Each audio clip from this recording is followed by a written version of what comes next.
नमस्ते भैया, नमस्कार। कैसे हैं आप लोग? Hello, good morning Nalini. और बताओ, सिमी की तबीयत कैसी है?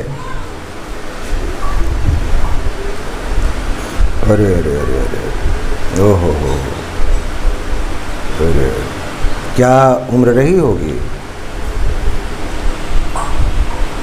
अच्छा अच्छा अच्छा अच्छा, चलो, ईश्वर उनकी आत्मा को शांति दे और सभी लोगों को इस दुख को सहने की क्षमता दे। और चलो, क्या किया जा सकता है? व्हाट इज़ प्री ऑर्डेंड, जो चीज़ पूर्व निर्धारित है उसके बारे में, और जो ज़िंदगी का एक अटल सत्य है उसके बारे में कुछ भी नहीं कहा जा सकता है। बस ये है कि ईश्वर से प्रार्थना की जा सकती है कि सुख शांति रहे। तो हम लोग विक्टोरियन एरा के बारे में डिस्कस कर रहे थे। नहीं, अभी तो मैंने ध्यान नहीं दिया, हो सकता है। चलो, कोई बात नहीं है। चलो, आया होगा बाबू के अकाउंट में, तुम्हारे अकाउंट में पैसा आया था क्या? तो चलो, कोई बात नहीं है, वो सेकेंडरी इशू है। पहले जो है वो ठीक ठाक रहे बेचारी। चलो, कोई बात नहीं है। मैं ही कह रहा था कि हम लोग चर्चा कर रहे थे विक्टोरियन एरा के राइटर्स के बारे में, पोएट्स के बारे में। तो मैंने ये भी कहा था कि पूरे इंग्लिश लिटरेचर में सबसे लंबा जो काल है वो विक्टोरियन एरा का है। तो विक्टोरियन एरा थोड़ा सबक लेगा, क्योंकि इसमें कुछ नॉवेलिस्ट्स की भी चर्चा होगी और डिटेल में चर्चा अभी बाकी रह गई है मैथ्यू आर्नोल्ड की। तो आज एलिजाबेथ बैरेट ब्राउनिंग की चर्चा करते हुए कल से डिटेल में हम लोग पढ़ेंगे आर्नोल्ड को, जो कि क्रिटिक भी है, पोएट भी है, और आर्नोल्ड के कुछ क्रिटिकल कंसेप्ट की चर्चा होगी जो अक्सर एग्ज़ाम में पूछे जाते हैं। और आज एडवर्ब की भी चर्चा होगी अगर वक्त मिलेगा तो। एलिजाबेथ बैरेट ब्राउनिंग, क्योंकि बहुत मेजर पोएटेस नहीं है, इसलिए बड़ी शॉर्ट इन्फॉर्मेशन मैंने लिख रखी है, और आप लोग उसको देख लें, नोट कर लें। फिर इसके बाद एडवर्ब चैप्टर उठाया जाता है। हल्की फुल्की चर्चा लाजमी है कि विक्टोरियन एरा के एक दूसरे पोएट एलिजाबेथ बैरेट ब्राउनिंग, और सभी लोग जानते हैं कि Elizabeth Barrett Browning was wife of Robert browning.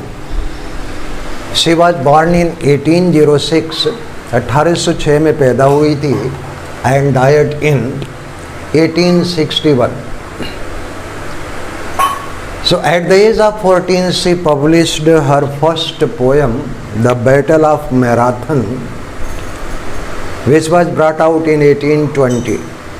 1820 में मात्र 14 वर्ष की उम्र में उसकी पहली कविता, जिसका शीर्षक था बैटल ऑफ मैराथन, इसका प्रकाशन हुआ।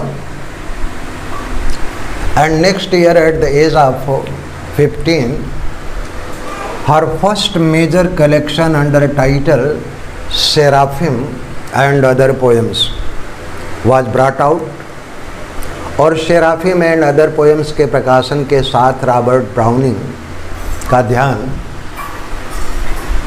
एलिजाबेथ ब्राउनिंग की तरफ मुड़ा। They fell in love and married in 1846। दोनों एक दूसरे के प्रेम में पड़े और अंततः 1846 में एलिजाबेथ बैरेट ब्राउनिंग की मृत्यु हो जाती है। और बचपन से ही वो कुछ न्यूरोसिक्स डिसऑर्डर की पेशेंट थी, कुछ जिसको न्यूरेल्जिया कहते हैं। न्यूरेल्जिया का रोग अक्सर जो ज़्यादा चिंतन करने वाले लोग होते हैं उन्हीं को होता है। और आप ये देखते हैं कि 14 वर्ष की उम्र में, जबकि हमारे यहाँ 14 वर्ष की एक लड़की 6वीं 7वीं क्लास में पढ़ती है, 8वीं क्लास में, और तभी उसने बैटल ऑफ मैराथन नामक कविता लिख दी थी। Elizabeth now started writing sonnet. अब एलिजाबेथ सनेट लिखना शुरू कर दी थी। Her famous collection of sonnet was published in 1850 under title sonnets from Portuguese. और यहाँ पर ये ध्यान रखिएगा कि सनेट्स फ्रॉम पोर्टुगीज़ में उसने पुर्तगाल के सबसे महान कवि कैमिन्स का भी जिक्र किया है। और ये sonnets from Portuguese dedicated to, ये लिखना मैं भूल गया, नोट कर लीजिएगा, dedicated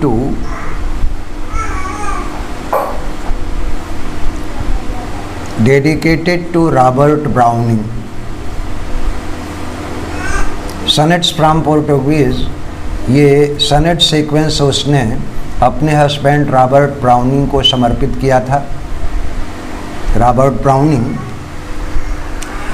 her last collection of poem was brought out under title Last Poems which was published in 1862, और उसका अंतिम काव्य संकलन जिसका प्रकाशन 1862 में हुआ था, और उसकी मृत्यु के बाद, क्योंकि 1861 में एलिजाबेथ ब्राउनिंग की मृत्यु हो गई थी, मृत्यु के 1 वर्ष के बाद रॉबर्ट ब्राउनिंग ने इसका प्रकाशन कराया था। और जो उसकी सबसे प्रसिद्ध रचना है, she also wrote a verse novel under title Aurora Leigh. Aurora Leigh वास्तव में एक पद्य उपन्यास है जो कि 9 खंडों में बटा हुआ है। इट रन्स इनटू 9 बुक्स और 9 parts. The central character is Aurora Leigh. Aurora Leigh नाम की एक लड़की है, ये ऑरोरा ली की जो है मुख्य पात्र है। अक्सर लोग पूछते हैं ऑरोरा ली है कौन, तो ये ज़्यादातर लोग कंफ्यूज होते हैं कि ये कोई व्यक्ति था, बल्कि ऑरोरा ली एक लड़की है। और एक ख़ास तौर पर ध्यान रखिएगा कि Aurora Lee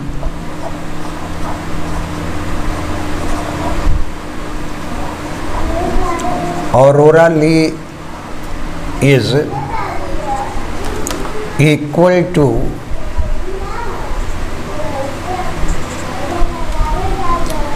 the prelude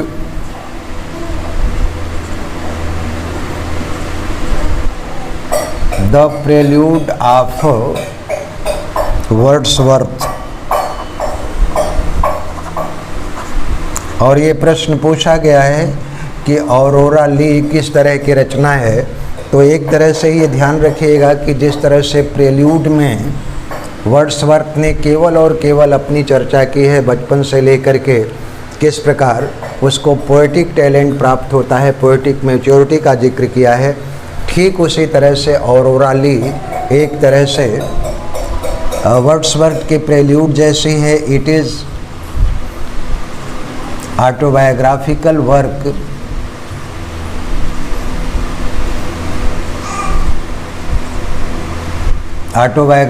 work of central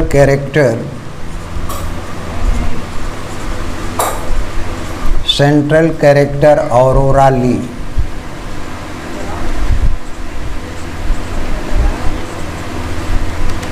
bus आज इतनी ही रचना केवल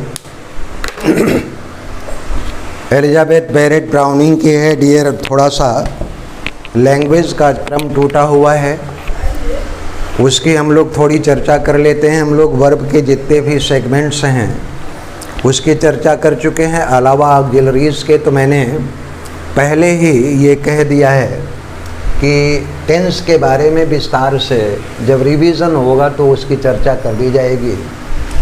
और चलते हैं हम लोग एडवर्ब की तरफ।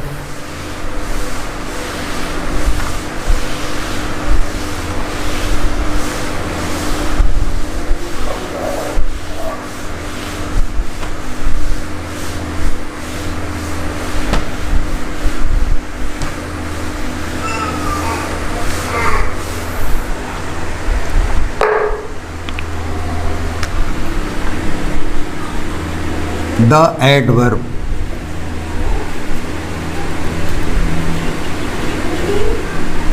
हाँ, एक्टिव पैसिव में कुछ बात नहीं, बस सीधे से जो है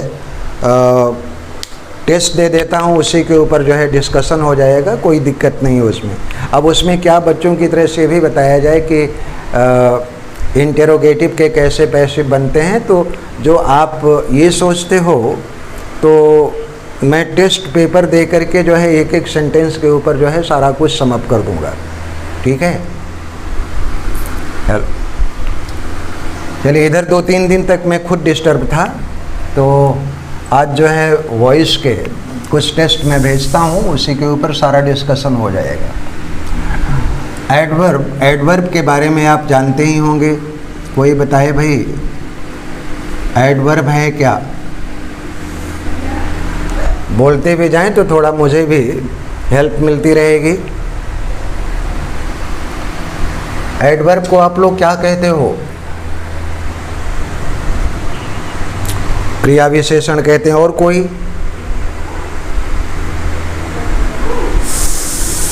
हाँ, बिल्कुल सही आपने कहा कि वास्तव में ये रूट वर्ड है। एड जो है वो एडिटम है, और वर्ब तो जानते ही हैं, लैटिन वर्ड है वर्बम, तो एडिटम टू वर्बम,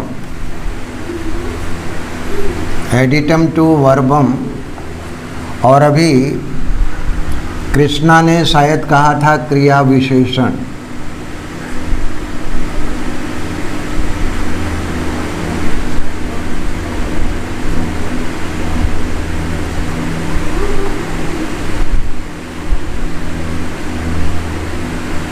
क्रिया विशेषण, विशेषण का मतलब जानते हैं, जो विशेषता बताए और जो क्रिया की विशेषता बताए। वास्तव में जितने भी ये इंग्लिश के पार्ट्स ऑफ स्पीच को आप हिंदी में ट्रांसलेट करते हैं, वह केवल एक केयर टेकर है। और वास्तव में ऐड जो है वो एडिटम है, वर्ब जो है वो वर्बम है, जिसको आप हिंदी में क्रिया विशेषण तो कहते हैं, लेकिन वास्तव में क्रिया की कोई विशेषता नहीं होती है। हिंदी में ज़रूर कह दिया जाता है क्रिया विशेषण। जैसे हम ये कहें कि वह तेज़ी से दौड़ता है, तो दौड़ने की विशेषता ये नहीं है कि वह तेज़ी से दौड़ता है। मतलब ये कहा जा सकता है कि एडवर्ब क्या है? एक मॉडिफायर है। क्या चीज़? मॉडिफायर है। It modifies either verb, adjective और अनदर एडवर्ब। और एडजेक्टिव क्या होता है मालूम है आपको? एडजेक्टिव को क्या कहते हैं? बोलिए। हाँ, वो क्वालिफायर है। वो हमेशा नाउन या प्रोनाउन को क्वालिफाई करेगा। हिंदी में आप कह सकते हैं कि वो विशेषता बताएगा, लेकिन एडवर्ब हमेशा मॉडिफिकेशन का काम करता है। तो और एडवर्ब केवल वर्ब को ही मॉडिफाई नहीं करता है, बल्कि किन किन चीज़ों को मॉडिफाई करता है बता सकते हैं? वर्ब को मॉडिफाई करता है और एडजेक्टिव को मॉडिफाई करता है, और साथ में एडवर्ब को मॉडिफाई करता है, राइट? हाँ, तो ये एडवर्ब क्या है? मॉडिफाइज किसको? वर्ब को मॉडिफाई करेगा, एडजेक्टिव को, या फिर किसी अन्य एडवर्ब को मॉडिफाई करेगा।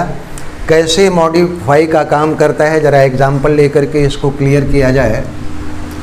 He reads fast, he reads fast. इसमें वर्ब जानते हैं ना, रीड है। अब फास्ट ये जो है क्रिया की विशेषता नहीं है, बल्कि वर्ब में कुछ और मॉडिफिकेशन का काम किया जा रहा है या कुछ और ऐड किया जा रहा है। हिंदी में अगर मैं कहें कि वह पढ़ता है, और कैसे पढ़ता है? तो तेज पढ़ता है। तो क्रिया के मैनर को बता रहा है कि वह कैसे पढ़ता है, तो पता चला क्या? तेज पढ़ता है। तो ये फास्ट जो है वो किसको मॉडिफाई करने लगा? वर्ब को। क्योंकि वर्ब को मॉडिफाई करेगा इसलिए क्या हो गया? एडवर्ब हो गया। ये बात क्लियर हो गई? किसी को अगर कोई कन्फ्यूज़न हो तो वो पूछता चले साथ में। अब ज़रा एडजेक्टिव की बात करें, इसी सेंटेंस को ही is good, he is good, इसमें गुड क्या है? बोले भाई, ये एडजेक्टिव है। क्यों एडजेक्टिव है? इसलिए कि ये जो है नाउन या प्रोनाउन को मॉडिफाई क्वालिफाई करने का जो काम करता है वो एडजेक्टिव करता है। तो ही जो है प्रोनाउन इसकी विशेषता बता रहा है कि वह कैसा है, तो पता चला कि वो अच्छा है। अब इसमें एक शब्द अगर हम और जोड़ दें, ही इज़ वेरी गुड, वो अच्छा है। To what extent he is good, तो पता चला कि बहुत अच्छा है, ही इज़ वेरी गुड। तो ये वेरी किसको जो है मॉडिफाई करने लगा? एडजेक्टिव को, राइट। तो जो शब्द एडजेक्टिव को मॉडिफाई करेगा वो क्या हो जाएगा? एडवर्ब हो जाएगा। तो वेरी क्या हो गया यहाँ पर? एडवर्ब हो गया। दूसरी भी शर्त पूरी हो गई। बोलें, पहले सेंटेंस में ही रीड्स फास्ट, वह पढ़ता है। कैसे पढ़ता है? तेज पढ़ता है। तो पढ़ने में कुछ मॉडिफिकेशन किसके द्वारा किया जा रहा है? फास्ट के द्वारा। तो फास्ट एडवर्ब है और ये किसको मॉडिफाई करने लगा? वर्ब को। दूसरे सेंटेंस को हमने लिया कि he is good, he is good, वो अच्छा है। जाहिर तौर पर गुड क्या है? एडजेक्टिव है। अब इसमें एक शब्द हमने और जोड़ा कि he is very good. How good is he, तो पता चला वेरी गुड। तो वेरी किसको जो है मॉडिफाई कर रहा है? यानी एडजेक्टिव में कुछ और एडिटम का काम हो रहा है। तो वेरी क्या हो गया? आपका एडवर्ब, और ये किसको मॉडिफाई करने लगा? एडजेक्टिव गुड को। ठीक, अब जरा एडवर्ब को देखा जाए कैसे एडवर्ब को मॉडिफाई करता है। जरा पहला सेंटेंस हम ले लें कि he reads fast. Fast adverb है, पहले सेंटेंस में आपने प्रूव किया है। और वेरी क्या है? इसमें एडवर्ब है, ही रीड्स वेरी फास्ट। तो वेरी एडवर्ब है और ये किसको मॉडिफाई करने लगा? एडवर्ब को। तो एडवर्ब को ही मॉडिफाई करने लगा। तो ये बात तीनों क्लियर हो गई कि adverb is a word which modifies sometimes verb, sometimes adjective and sometimes another adverb, right. लेकिन एक चीज़ और भी है कि समटाइम्स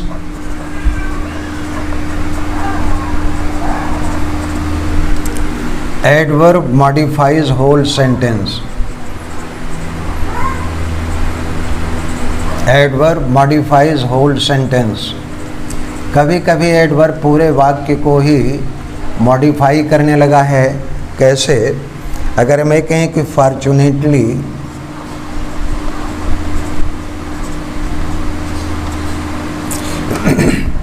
फॉर्चुनेटली वी एस्केप्ड, जरा इसमें इंक डालो बेटा, वी एस्केप्ड द पेरिल। ये सौभाग्य की बात थी कि हम तूफान से या आपदा से बच निकले। तो अगर अब फॉर्चुनेटली शब्द की बात करें तो individually this word fortunately does not modify either we escape or the peril. अकेले यह किसी शब्द को मॉडिफाई नहीं कर रहा है, ना तो वी को, ना एस्केप्ड को और ना ही द पेरिल को। The whole sentence should be taken together and answer comes that fortunately modifies whole sentence। इस तरह से हम कह सकते हैं कि we escaped the peril। how, हम पेरिल से बच निकले। कैसे? सौभाग्यवश। तो सौभाग्यवश किसी एक शब्द को मॉडिफाई न करके पूरे सेंटेंस को मॉडिफाई कर रहा है।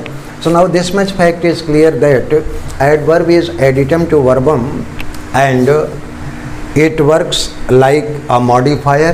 It modifies verb, adjective another adverb, and sometimes it modifies whole sentence by placing examples we have discussed, right?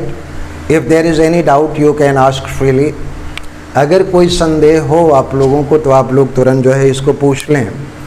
अब आगे देखा जाए, किसी को कोई शंका हो तो फिर डिस्कस कर ले वो। चलिए मिटा दे रहे हैं।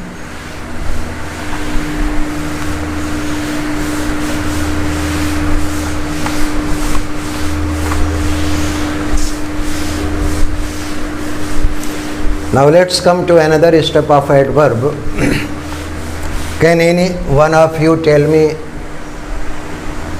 how many kinds of adverb are there in English language? Adverb कितनी तरह की होती है पता है आप लोगों को? कोई बताए? बोलिए भाई। सौरभ जी, एडवर्ब कितनी तरह के? सौरभ बोलिए। सौरभ हैं क्या जुड़े हुए?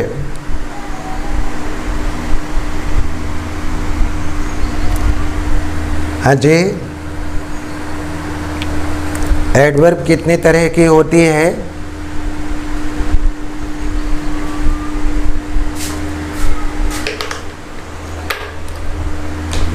हाँ जी, चलिए। एडवर्ब 3 तरह की होती है डियर।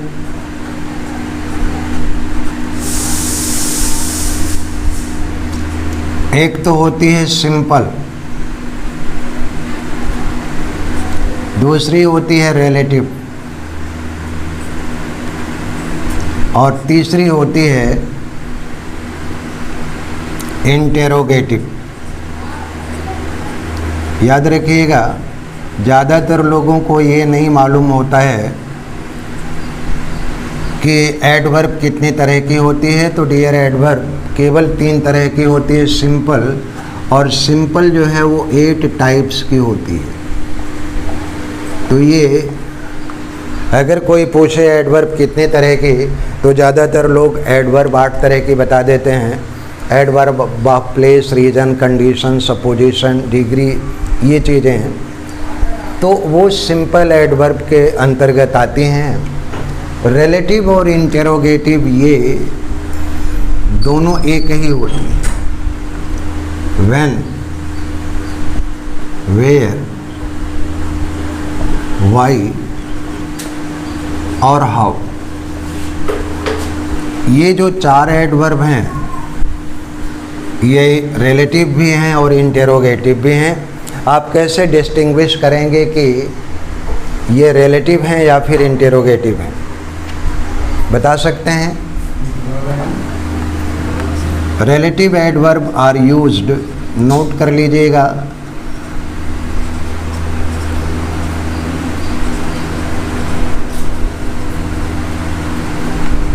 इन नाउन क्लास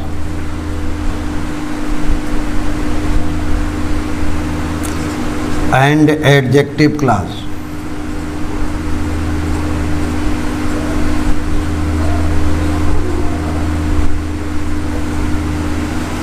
रिलेटिव एडवर्ब, इनका प्रयोग या तो नाउन क्लास में होता है या फिर एडजेक्टिव क्लास में होता है। नाउन क्लास बनाने में या एडजेक्टिव क्लास बनाने में जब व्हेन, वेयर, व्हाई, हाउ का प्रयोग हो जाता है तो वो रिलेटिव हो जाती हैं। या यूँ कह सकते हैं कि जब ये 2 क्लास को रिलेट करती हैं तो ये रिलेटिव होती हैं। और इंटेरोगेटिव कब होती हैं? कि when they are used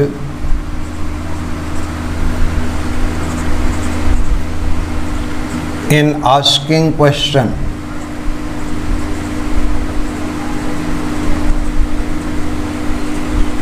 they become interrogative adverb. अब इसको क्लियर करके देख लिया जाए, क्लियर किया जाए। अभी मैंने कहा कि रिलेटिव और इंटेरोगेटिव दोनों एडवर्ब एक ही होती हैं, व्हेन, वेयर, व्हाई और हाउ। जब इनका प्रयोग नाउन क्लास या एडजेक्टिव क्लास की रचना में होता है तो ये रिलेटिव बनती हैं। और जब व्हेन वेयर व्हाई हाउ से प्रश्न पूछा जाता है तो ये इंटेरोगेटिव एडवर्ब हो जाती हैं। क्या एग्जाम्पल ले करके इसको डिस्कस कर लिया जाए? बोलिए बोले भाई, सभी लोग बताएं। चलिए चलिए एक सेंटेंस लेते हैं। I know when he came.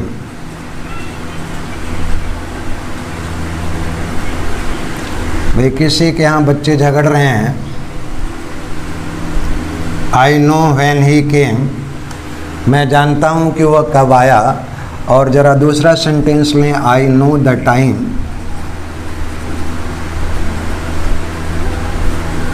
When he केम,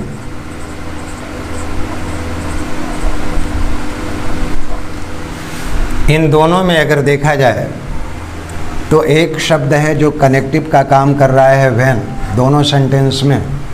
अब आप लोग ये बताइए कि इसमें कौन सी नाउन क्लास है और कौन सी एडजेक्टिव क्लास है। ये सेकंड वाला बिल्कुल एडजेक्टिव क्लास है। कैसे? क्योंकि ये व्हेन वेयर व्हाई के तुरंत पहले क्या मिल रहा है आपको? Noun, right.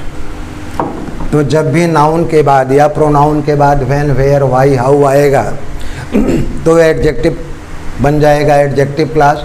क्योंकि व्हेन ही केम ये किसको जो है क्वालिफाई करने लगा? टाइम को, इसलिए एडजेक्टिव क्लास है। और इसी में भी व्हेन पहले सेंटेंस में लिया जाए तो ये है आपका नाउन क्लास। क्यों? कैसे नाउन क्लास है?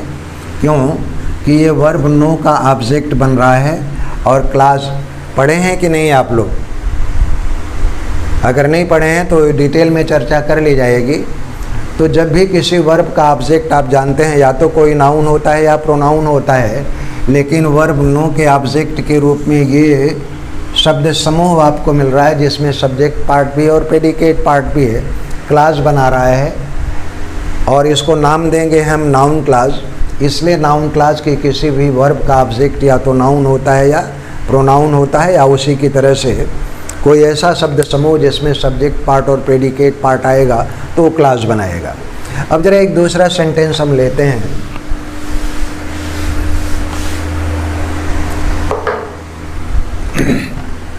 She knows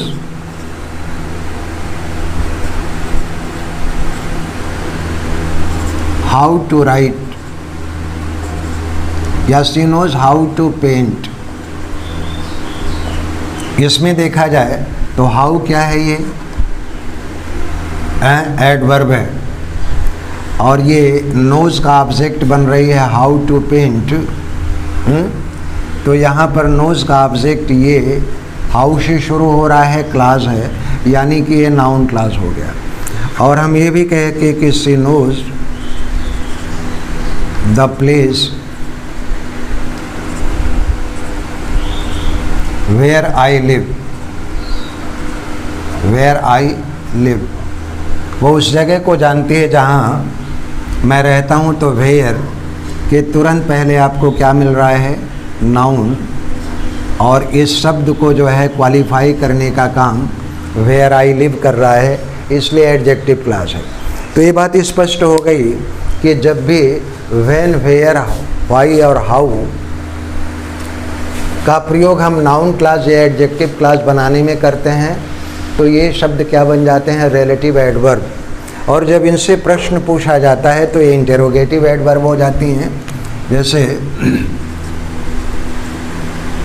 where do you go, where do you go, इसमें देखा जाए कि वेयर से प्रश्न पूछा गया है तो ये क्या बन गई? Interrogative adverb. Why did you do this, why did you do this, why से हमने प्रश्न पूछा तो ये क्या बन गई? इंटेरोगेटिव। तो ये बात स्पष्ट हो गई कि रिलेटिव इंटेरोगेटिव दोनों व्हेन वेयर व्हाई हाउ होती हैं, लेकिन अंतर सिर्फ इतना है कि जब व्हेन वेयर व्हाई हाउ का प्रयोग एडजेक्टिव क्लास या नाउन क्लास बनाने में करते हैं तो ये रिलेटिव, और जब इनसे प्योरली प्रश्न पूछा जाता है तो ये इंटेरोगेटिव। तो कहने का मतलब यह है कि एडवर्ब तीन ही तरह की होती है, सिंपल और रिलेटिव और इंटेरोगेटिव। अब इसके साथ साथ एक और चर्चा कर ली जाए जो कि काफ़ी महत्वपूर्ण है, अक्सर इसमें कन्फ्यूज़न होता है, place of adverb. Place of adverb, आप ये बता सकते हैं कि एडवर्ब किसी भी सेंटेंस में कितने जगह पर आ सकती है?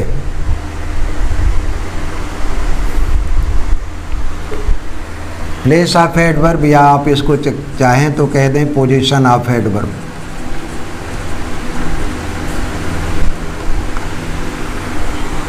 कोई बताए कि किसी भी सेंटेंस में, चाहे सेंटेंस कितना भी छोटा हो या फिर कितना भी बड़ा हो, एडवर्ब की कितनी पोजीशन हो सकती हैं?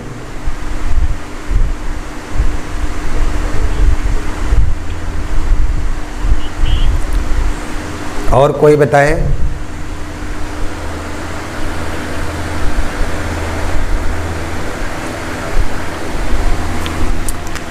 किसी भी सेंटेंस में एडवर्ब तीन पोजीशन पर ही आती है। एक तो होती है फ्रंट पोजीशन, जब एडवर्ब वाक्य के शुरू में आए। फिर इसके बाद जो है मिड पोजीशन, और तीसरी है एंड पोजीशन। बाकी एडवर्ब की किसी भी सेंटेंस में कोई और पोजीशन होती ही नहीं है।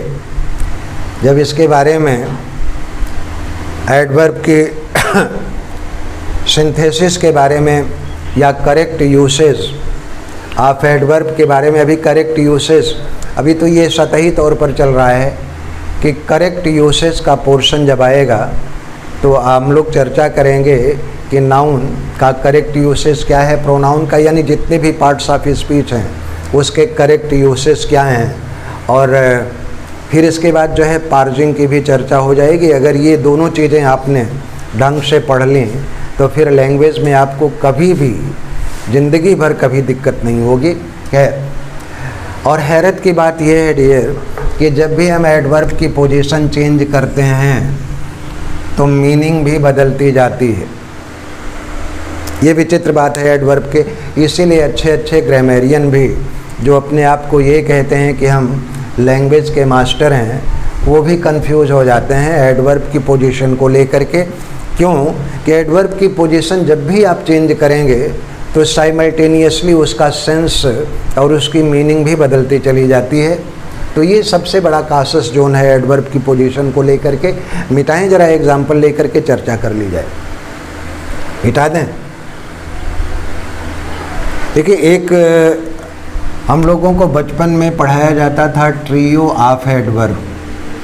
ट्रियो ऑफ एडवर्ब हम लोगों को इंग्लिश ग्रामर दूसरी तीसरी चौथी क्लास में एक मदालसा घोष करके लेडी थी, वो पढ़ाती थी ट्रियो ऑफ एडवर्ब। ट्रियो कहते हैं तिकड़ी को। जैसे कि एडवर्ब किन चीज़ों को जो है मॉडिफाई करती है, तीन चीज़ों को, वर्ब को, एडजेक्टिव को और एनदर एडवर्ब को। फिर एडवर्ब के टाइप्स कितने होते हैं, काइंड्स कितने होते हैं, तो तीन होते हैं, सिंपल, रिलेटिव और इंटेरोगेटिव। फिर पोजीशन ऑफ एडवर्ब, ये तीन पोजीशन होती थी, फ्रंट, मिड और एंड, है ना। इसी को जो है वो ट्रियो ऑफ एडवर्ब कहती थी, फ्रंट, मिड और एंड। तो आपने देखा कि ट्रियो ऑफ एडवर्ब 1 2 3 और 1 2 3 1 2 3 1 2 3, इसी को मदालसा जी कहा करती थी ट्रियो ऑफ एडवर्ब। 1 मिनट अभी इस सेशन में बचे हुए हैं तो थोड़ा इसकी चर्चा कर लें, थोड़ा बेटा 10 मिनट बाद में भी जोड़ लेना। देखते हैं अगर सिंपल एडवर्ब अगर आप ख़त्म हो जाती है तो ठीक है,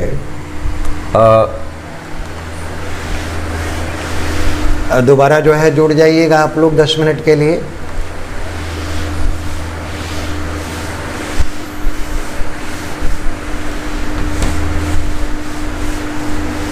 और जब भी एडवर्ब की पोजीशन चेंज की जाती है तो मीनिंग भी, सेंस भी बदलता चला जाता है। एक शब्द लेते हैं हम ओनली। ओनली वास्तव में एडवर्ब है, इसलिए एडवर्ब है कि जब भी किसी एडजेक्टिव में आप एल वाई जोड़ते हैं तो एडवर्ब बनती है। वन एडजेक्टिव है और इसमें आपने क्या जोड़ दिया, एल वाई, तो ये एडवर्ब बन गया। अब ओनली एडवर्ब को हम 3 पोजीशन पर रखते हैं। ओनली ही रीड्स, ये फ्रंट पोजीशन हो गई इसकी, और दूसरे सेंटेंस में ही ओनली रीड्स, ये मिड पोजीशन है, सेंटेंस के बीच में आ गई। और ही रीड्स ओनली, ये जो है एंड पोजीशन है, यानी सेंटेंस के आखिर में आपने ओनली को रखा। अब मैं आपसे ये जानना चाहूँगा कि क्या अर्थ में कोई परिवर्तन हो रहा है। पहले सेंटेंस का सेंस क्या निकल रहा है,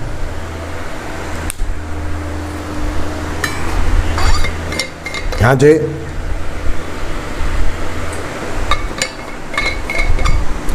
केवल वह नहीं पढ़ता है नलिनी, केवल वही पढ़ता है।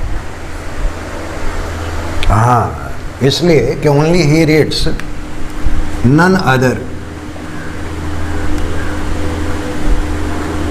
But he reads.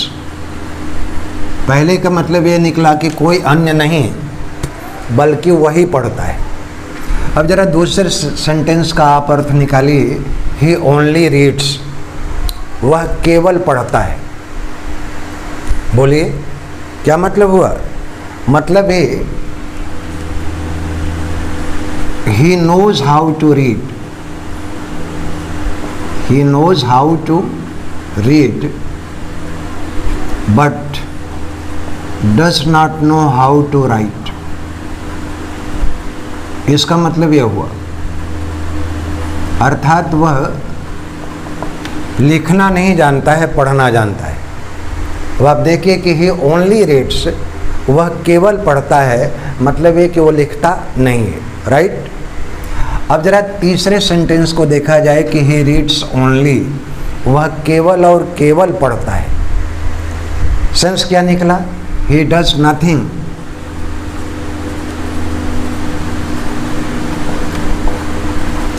He does nothing but read.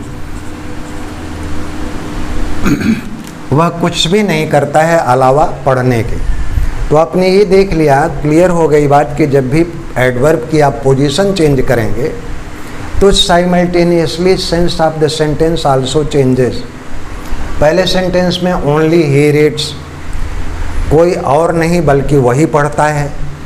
दूसरे में ही ओनली रीड्स, केवल वह पढ़ना जानता है, अर्थात वो लिखना नहीं जानता है। और तीसरे में ही रीड्स ओनली, वह केवल और केवल पढ़ता है, अर्थात कुछ भी नहीं करता है अलावा पढ़ने के। बात क्लियर हो गई हो तो आगे बढ़ें।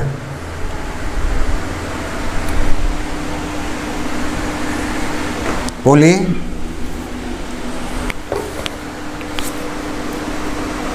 स्पष्ट हो गई बात भाई।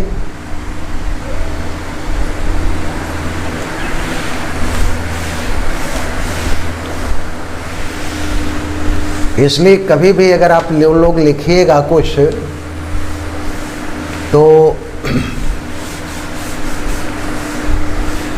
ग्रामेटिकल एरर नहीं होनी चाहिए, और विशेष तौर से प्रीपोजिशन और एडवर्ब के बारे में सावधान रहिएगा।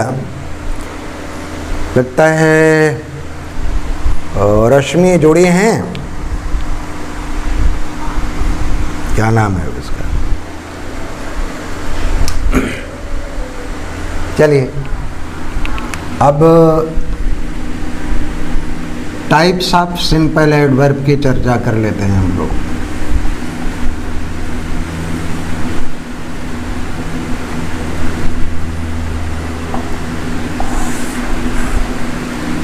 तो पहला है आपका adverb of time.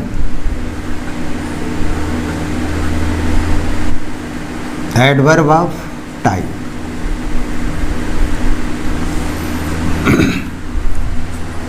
the word which shows when, यानी वो शब्द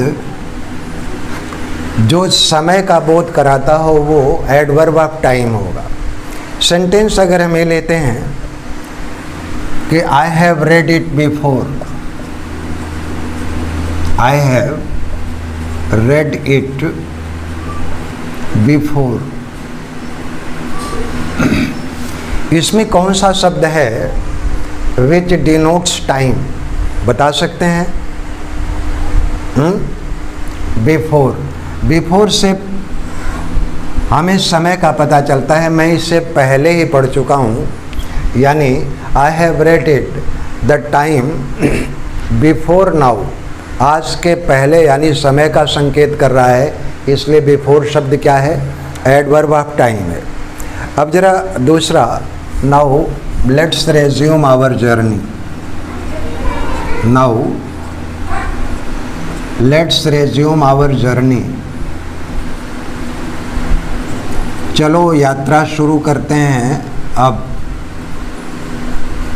अब यात्रा शुरू करते हैं, कौन सा शब्द है which is indicative of time? Now, अब यानी समय का संकेत है। She used to live here formerly, she used to live here formerly, वह पहले यहाँ पर रहा करती थी। तो कौन सा शब्द है जो समय को संकेत कर रहा है? फॉर्मरली। तो ये बात पता चल गई कि जो शब्द समय का संकेत करते हो वो एडवर्ब ऑफ टाइम कहलाएंगे। राइट, आगे बढ़ें। चलिए, कोई किसी को कंफ्यूजन हो तो पूछे। चलिए, अब adverb of place,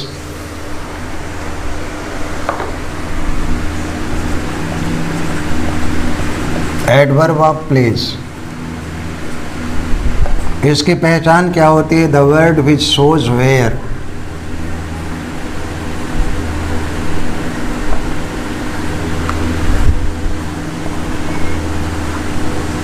the word which shows where, यानी इंडिकेटिव ऑफ प्लेस, वो शब्द जो स्थान का बोध कराते हों। सेंटेंस अगर हमें please look up, please look up,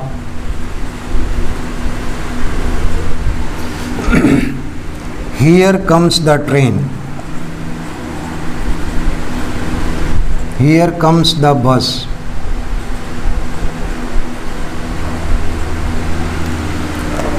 the doctor is in,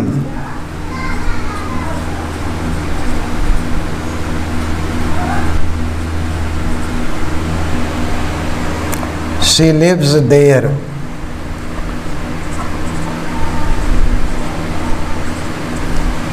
इनमें आप बताइए कि कौन से शब्द हैं जो स्थान का बोध करा रहे हैं? आप यानी ऊपर की ओर देखिए, और हियर, और इसके बाद इन, ये प्लेस को दिखा रहा है। शी लिव्स देयर, ये स्थान का यानी कि प्लेस का। तो जब भी किसी सेंटेंस में कोई शब्द आपको स्थान की ओर संकेत करे तो वो क्या हो जाएगा? Adverb of place. राइट, आगे बढ़ें।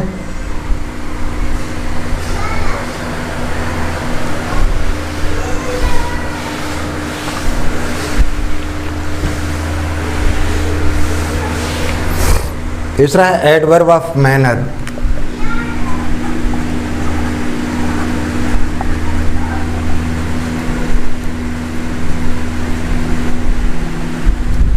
the word which shows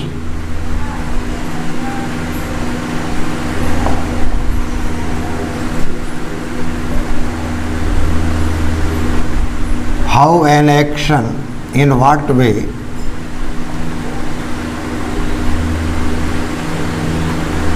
or in what manner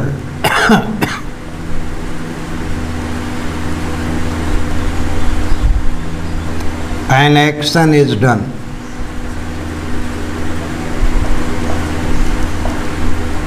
यानी वो शब्द जो ये दिखाता हो कि कोई क्रिया किस ढंग से या किस तरीके से की जाती हो, वही एडवर्ब ऑफ मैनर कहलाएगी। एग्जाम्पल लें हम, शी ड्राज क्लियरली।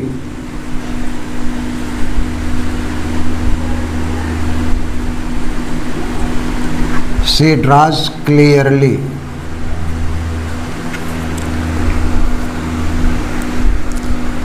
और ही रन्स फास्ट।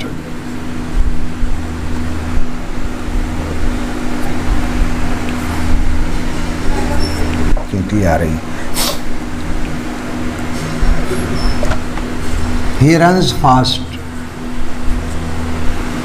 इसमें आप ये बताइए कि कौन से शब्द हैं जो क्रिया के मैनर को दिखाते हों।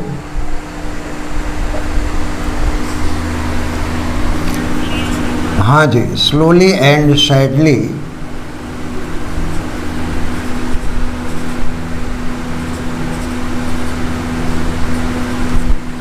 दे लेड हिम डाउन।